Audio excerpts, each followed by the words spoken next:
Hi, welcome to you, me and Mediumship. Yet another video. Here we go. So, this video I'm going to base on it's going to be aimed at the very, very new beginners, if you like. Seems a bit of an odd description, I guess, of somebody who wants to obviously develop the communication side of their mediumship. And beginners is a bit of a strange word. I think you'll probably realise that the more you go on, the more in depth you get with your progression of obviously perfecting the art of communication. So you're never really a beginner as such, because it's an ability that is natural within all of us. There are many people who will argue that. There are many that will say, well, I've never heard, seen, sensed anything at all. I think it's a load of rubbish. You're living in cuckoo land and you're very deluded. Heard that a few times. Until you give them a piece of evidence that they wonder where you got that from. Anyway, that's another story. So you're not really a beginner. You are someone who has simply become aware of that natural ability that you have. So it's more of an awareness than a beginning. So what you are going to try and do as a newly aware person, if you like, a newly aware soul, is to try and perfect that. Try and work with it and open that line of communication with the energy that's around you. So there are many books, courses, all sorts, many videos like this one, I guess, on the internet for you to sit and watch and absorb and learn from. So what is the very first step that somebody who has that interest, what is that very first step that they need to take? Well, many will say find a circle, a development circle. Many will say read this book or go on that course or listen to that bald-headed man on YouTube. He might be able to help, whoever that is. No idea. But yeah, so there are a number of options open to you to take that very first step. Let's just underline what I said a minute or two ago. This is a natural ability. It hasn't laid dormant within you at all. It is part of you. And the mind, as we evolve as human beings, if you like, the mind itself has become more and more powerful, more and more controlling, more and more materialistic. And with that in mind, that ability, that naturalness of kind of soaking up the energy that's around you has become buried. It's there, but it's within self. It's deeply buried within who you are. So how do we unbury it? How do we bring that to the surface of self? How do we allow that to become natural once again? You have heard, I'm sure, lots and lots of stories of children who see spirit. You have probably heard lots of stories of them make-believe friends. Lots and lots of videos on here of children talking to somebody or someone who is not there, who we think is not there. Obviously the camera cannot pick up that energy that is stood before them. So that will kind of give you a hint as to the naturalness of what I'm talking about. Because a child still has that element of naturalness within them, more than an adult. Because as we've gone through life, we've become focused on many things. Normally, getting as much money as we can, normally trying to survive, get that big house, that car, that big job, etc. So we've become focused on things that, in essence, really do not matter. But it's the way of the world, it's the way we are, it's the world that we have created. So we jump on that hamster wheel and off we go. A child, obviously, is not at that point within their lives. We are dragging them towards it. Work hard at school, and you will get a good job. You'll have lots of money, nice car, big house, etc., etc. And in a way, we are installing fear. We all do it.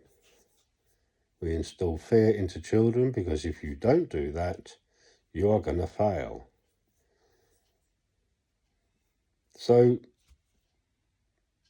it's more important. I think there are one or two countries now.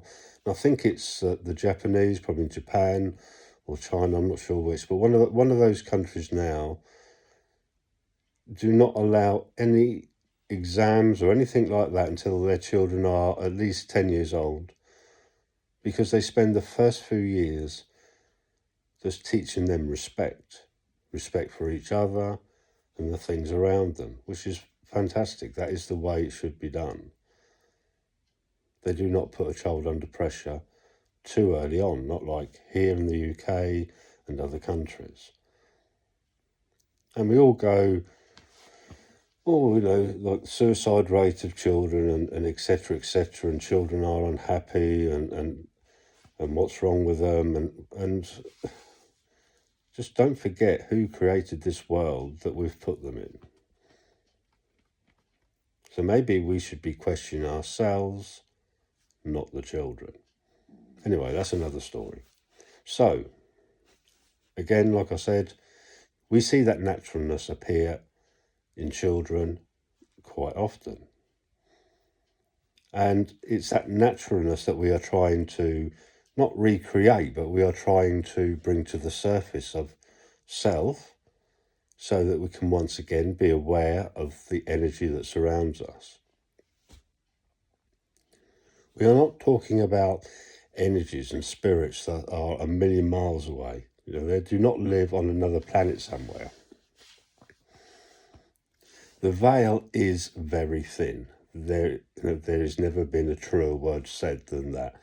The veil is very, very thin. It is not impossible to be able to attune ourselves to the energy that is the other side of that veil and beyond.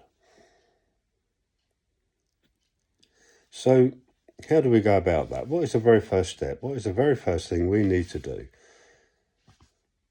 So you've sat at home one night and you think, I want to learn mediumship.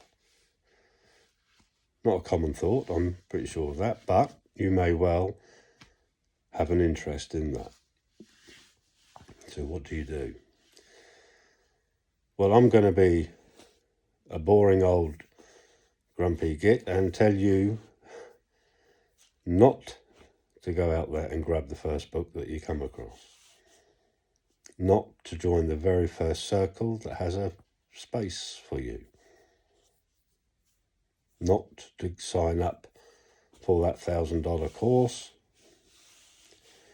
I don't know why I'm talking in dollars when I'm in the UK, but I think it's all the American students I work with, got me in the habit there. But we do not want to do that. The very first thing you want to do is sit down and work out a time. What is he going on about? You need to sit down, work out a time in the day when you know where there's going to be the least chance that you are going to be disturbed. Some of you, I'm sure, will say, well, that's impossible. We've got toddlers running around and all sorts of weird and wonderful things happening, or I work full time and it's difficult. Yes, it is difficult for some, but what we need to be able to do is just to get some time for self. Half an hour would be absolutely brilliant. That's exactly what you need. Something around about half an hour. Longer if you can, that would be superb. But a good half an hour is all you need, really, just to get you started, just to get yourself into a habit of sitting for spirit. Some of you would have gone through many videos all about sitting in the power. Probably one because obviously because of what I do, and YouTube remembers what I do. All the videos that come up when I log into YouTube, the number of sitting in the power videos is astronomical. It is unbelievable. There are guided meditations. There are all sorts of videos based on sitting in the power. The only reason I use a different phrase for that is simply because I think, for me personally, it's a little harsh. That description, yes, it's only a label, but I just find it a little harsh. And I think to a degree we could see it as being slightly misleading. I'm not saying the person who gave it the name is wrong, not at all. I can understand where that comes from. I truly respect that, and I understand where that comes from. But when we sit for spirit, it is quite a gentle process. There's no effort behind it whatsoever, and there should not be. You're not going to sit there focusing so hard that you're going to burst a blood vessel or something. You don't need to do all that. And if you are finding that is happening, that you're straining, you're frustrated, then you need to forget all what you know about it and start again, because nothing will happen. Nothing at all. This is sitting in silence, sitting for spirit. And when you sit in that peace, there will be an element of not only learning about self, but there also will be an element of sensation of, I guess, sensing that energy around you. There may be nothing for a while. You may sit many times. You may thoroughly enjoy it. And one thing you will find is that 20 minutes, that half an hour that you sit, suddenly becomes an hour, suddenly becomes an hour and a half. So in the early days, it might be an idea, and it can be a bit scary, and it's not really recommended. Try and control it yourself if you can. But I used to, in the old days, just setting a little alarm or something, especially if you've got children to get from school, if you've got to be somewhere, then it's wise to do that. You will jump out your skin when it goes off, unfortunately, but no, like I said, it's better than being late for collecting the children or whatever it is that you need to do. So maybe early on, just have a little alarm by your side or something. But over time, it becomes quite natural, and you get good control of that. You become aware, and you will naturally come out of that state when you need to. Do not, something I'll mention while I think of it, do not be frightened, do not be put off by some of the ridiculous things that are said. One of which is that you could become, you could go into trance, you could be taken over by an evil spirit. There's all sorts of rubbish out there about that, and it's just scaremongering. And yes, we get it across the board in all sorts of spiritual work. Okay, if you are happy just to sit in that peace, if you send out the intent of sitting in love and light, then just simply do that. That is more than enough. Spirit are aware of what you are doing, why you are doing it. They are more than aware. They know a lot more than what you think. So, all this, that you are protected naturally because you are working in love and light. Mediums work in love and light. There is no darkness involved. There is no evil spirits. There's none of that. There are people, and I do get the messages now and again, who go on about strange things and being possessed and this, that and the other. And when you kind of explain the process more and go into some depth about it and how it works, they realise then that a lot of this they are inflicting upon themselves. It's imagination gone crazy. So it is important that as you spend that time with Spirit, or before you spend that time with Spirit, you just send out that thought, that love, that intent of what it is you are doing. And you ask them and you give permission for them to draw close. Now, many times you've heard, I've sat for months and I have got nothing. You are not sitting with expectation at all. You are not expecting to get anything. You are simply sitting within that place of self. You are attuning self to self. Sounds a bit crazy, but that is what you are doing. You are kind of sitting within your own spirit, your own soul. You are sitting within an energy of truth of who you really are. Once you get to that point, once you start to realize that the reality of self is purely spirit, not the body, not that face, not what looks back at you in the mirror.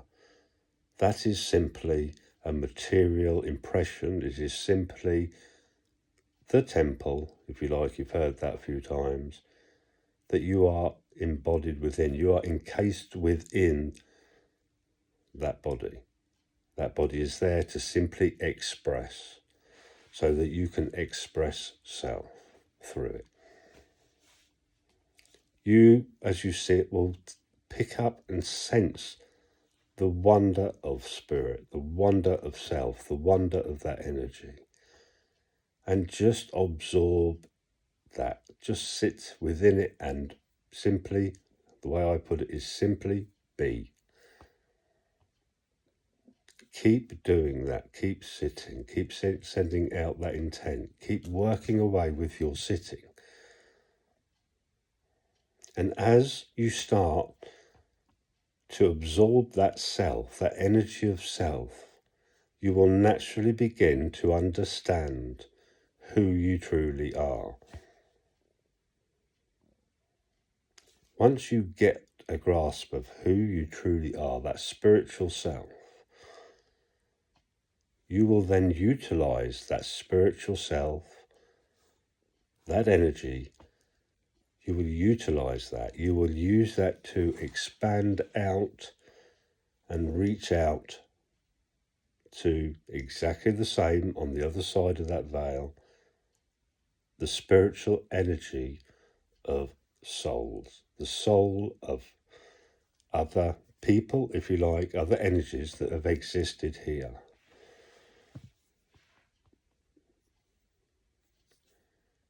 There is no body in spirit.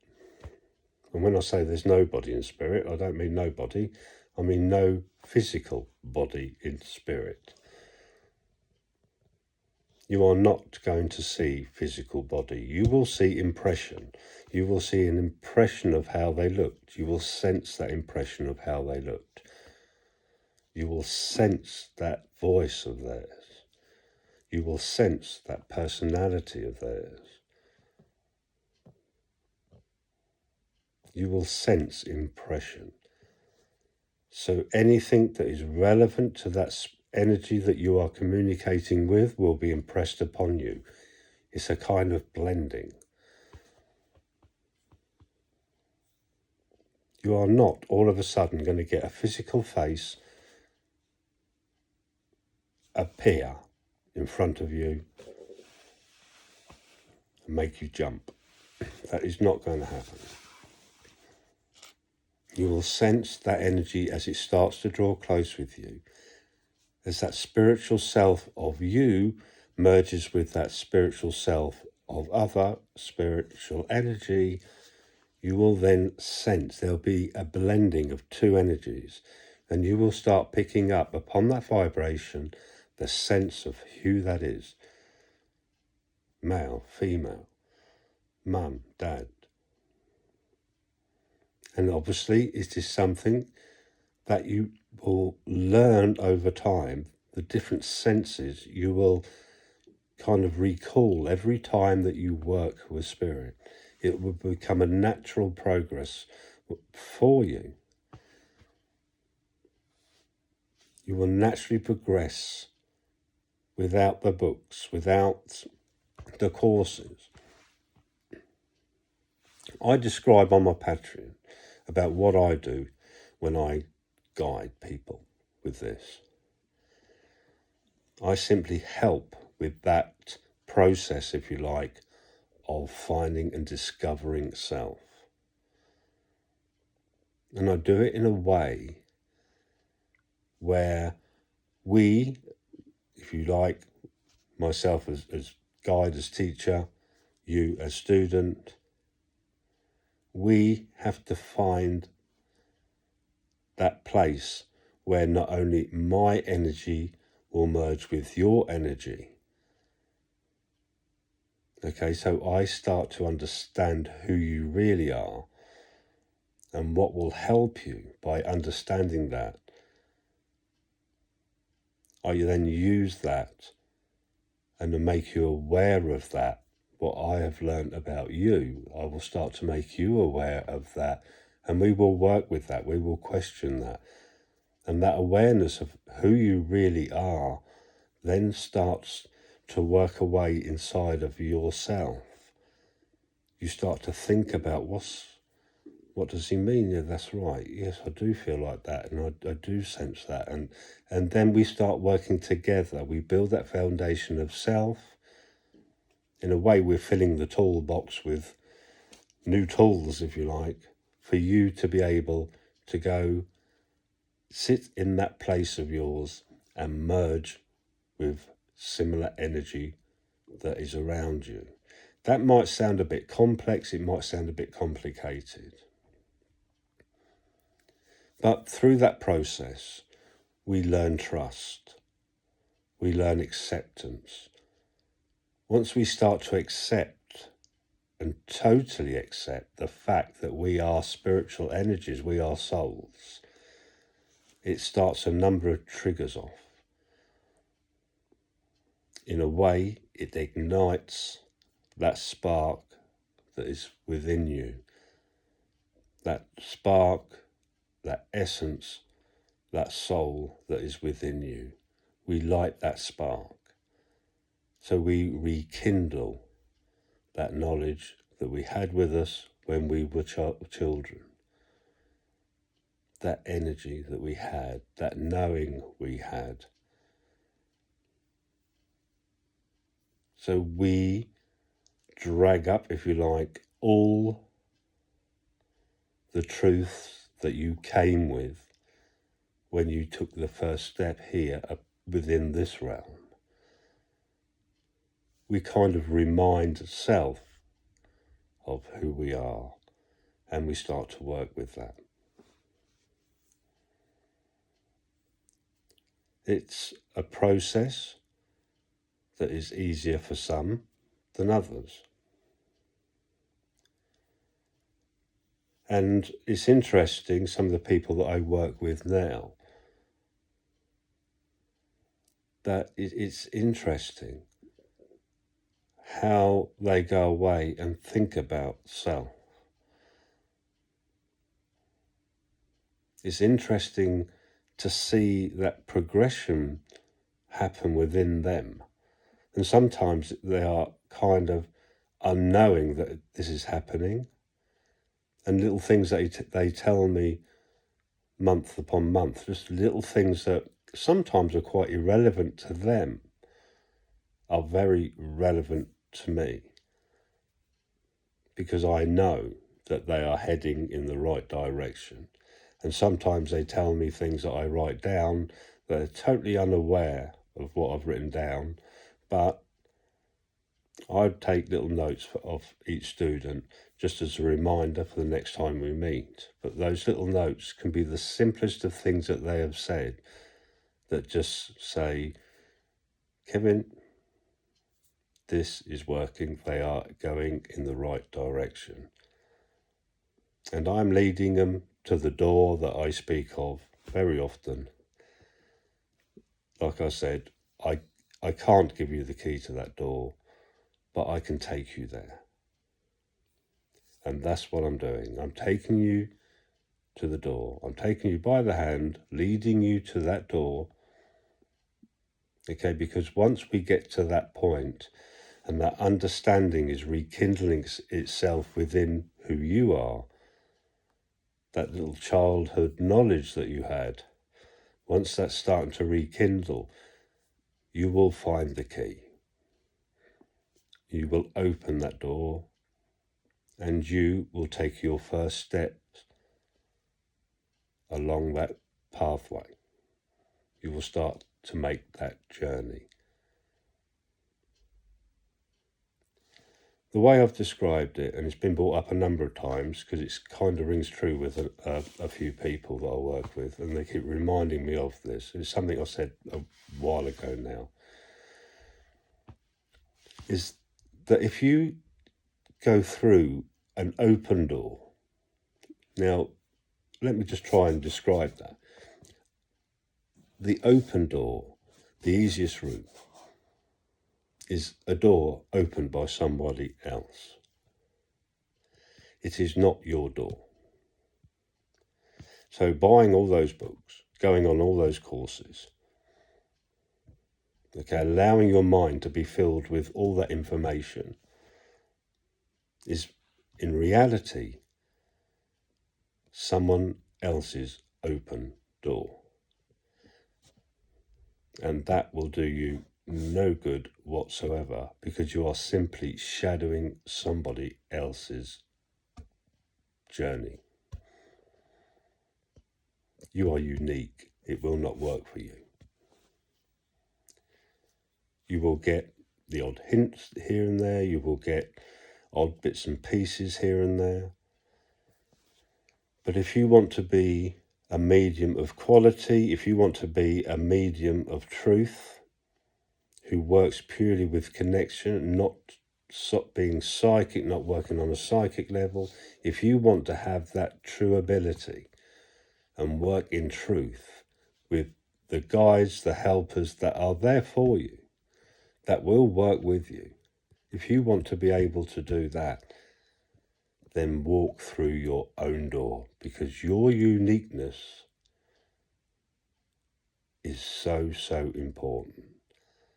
Spirit learn all about you. They know what makes you tick. They understand your emotions. They know what to do to be able to get information across to you. This is soul meeting soul. That is what mediumship is all about, the blending of two energies.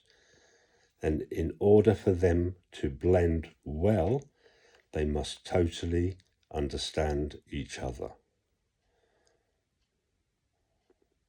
Not what you learnt from someone else, but what you learnt from self on your own journey. What is within you.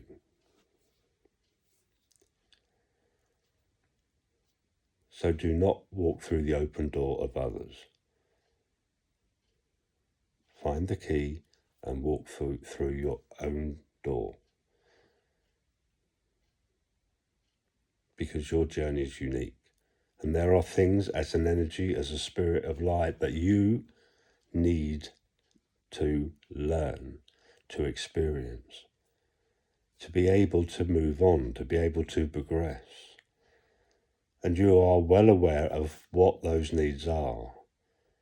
Maybe something that's not at the forefront of your mind, but the energy within you, your soul, your spirit, is totally aware of what direction you need to take. It knows why it's here. And no matter how many times you try and walk around those needs, you will be nudged back towards them. There's no going around them. So, step number 1 is literally sit. Find some time and sit. You will experience all sorts of things whilst you're doing that. There'll be colours, there'll be impressions of images, there will be the odd face just fade in, fade out. There will be all sorts of things will happen, which is great. Do not question it early on. If this is step 1, just allow these things to flow in and flow out. Just let them come, let them go. And as you become more and more aware of that presence, as that presence becomes deeper and stronger, and as you become more aware of that light as you sit, and then if you hear a statement or something, you get a nice clear vision or something, question. There's nothing wrong with that later on, but for now, just allow.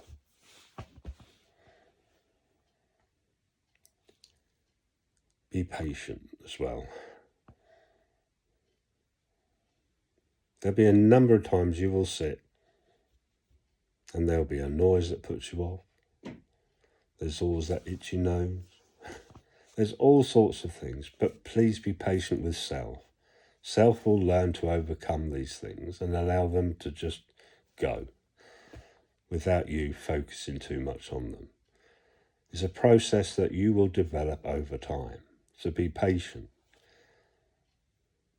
I hear some wonderful stories from the students, and there are elements of 1 week it is wonderful. They reach that place, they sit in that light. They do not want to come back from that. They enjoy it so much, the warmth, the love that they are experiencing. And the next month I will talk to them and they've got absolutely nothing. And they're down in the dumps and, oh dear, I got nothing. And this is very complex to some degree. Okay. Like I said, there are elements of healing, there are elements of getting to know you, there are all sorts of things going on in the background. Do not expect month after month or day after day, if you sit regularly, do not expect exactly the same thing every time. And in the end, as time progresses, you will be at the point where if you have doing a reading for somebody or you're doing a demonstration in front of a number of people, that place that you experience whilst you're sitting for self, that light, that warmth will be a place that you can just step into and step out of as quick as that. You will go there, you will receive, and you will come back and you will give. And you will do it very naturally, very quickly. And it is very much like going into dream state and coming out of dream state that quickly. And it's something that you will learn over time. And it will become natural. We are looking for that child again. That child who had that knowledge many moons ago. For me, many, many moons ago. For some of you, not so many, I guess. But that's where we are looking to go. Back to that innocence. Back to that place without all that garbage that we've picked up over time, that's been drummed into us, that we've programmed ourselves with needs of this material world and what other people have programmed us with, other people's perceptions, other people's experiences, other people. This is about you, finding you and that childhood state, that innocent mind that had at least an element of contact with who it truly is. kind of like a mind, body, spirit, mind, body, soul link is what we're looking for. So we obviously as human beings have lost that connection of mind and soul, and we need to regain that. And that's what we do as mediums to some degree. While we're developing, we are getting that balance again, that balance that we were born with, that understanding, that knowing. We are born with truth. We have that within us. So, the best of luck with your first step. Best of luck with it. Persevere. Send out that intent. Sit regularly as you can. Take notes even. Have a little journal of what you've experienced whilst you've sat. And it's great reading. Years later, flick back through that journal and it's fascinating to read. And you can see how you've progressed. I can't tell you the exact route you will take. There's only one person who knows what that route is, and that's you. Like I said, it's not at the forefront of your mind at all, but that energy within you, that soul of yours, knows exactly where you're heading. So simply be and simply allow. Best of luck with that. Please like, please subscribe, please share. Pop over to Patreon. The link will be in the description for you to take a look at the different things I do on there. And I appreciate you listening. Have a wonderful evening, day, wherever you are in the world, and I'll speak to you all again very soon. Take care.